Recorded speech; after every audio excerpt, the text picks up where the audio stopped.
আসসালামাইকুম।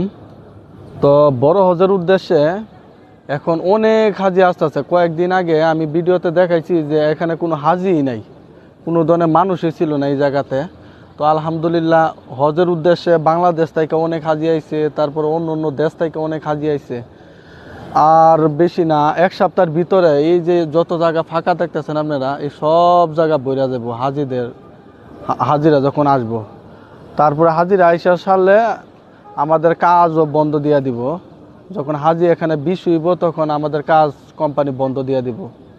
তখন হাজিরা এই জায়গার মধ্যে নামাজ পড়বো। তারপরে আরও কিছু কাজ আছে এই জায়গাতে আমাদের। আর কয়েকদিন পর থেকে এই যে আশেপাশে যত ধরনের ময়লা চয়লা আছে এগুলির সুন্দর করে কোম্পানি পরিষ্কার করে দেওয়ার জন্য আর কি বলছে। তো ইনশাল্লাহ 2-3 দিন পর থেকে এখানে যত ধরনের ময়লা আবর্জনা আছে সব কিছু ক্লিয়ার করে দিতে হইব আর কি। তো এইগুলি পরিষ্কার করে দিলে হাজিরা যাতে নামাজ পড়তে যাতে সুবিধা হয়, তারপরে হাঁটা চলাফেরা করতে যাতে সুবিধা হয়, এই বিষয়ে আর কি। তো ইনশাল্লাহ দোয়া করি হাজিদের জন্য, আল্লাহ তাদের হজ কবুল করে নেক। কারণ তারা এত কষ্ট করে আইছে এই হজের কারণে। আল্লাহ যাতে তাদের জীবনের সকল গুনাহ খাতা মাফ করে।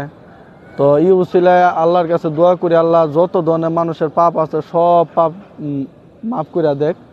আর যত মানুষ মারা গেছে এই দুনিয়াতে সবারই আল্লাহ জান্নাতুল ফেরদাউস দান করুক। তো সবাই দোয়া করবেন যে আল্লাহ যাতে সকলকে মাফ করে দেয়, আর সবার মনে আসা যাতে আল্লাহ পূরণ করে।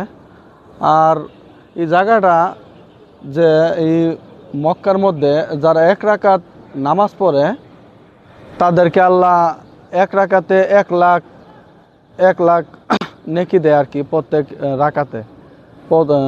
রাকাতে। তো ইনশাল্লাহ আল্লাহর কাছে দোয়া করি আল্লাহ যাতে সকলকে যাতে এখানে আসার তৌফিক যাতে দান করে।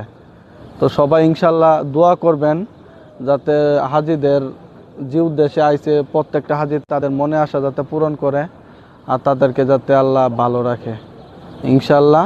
আসসালামু আলাইকুম।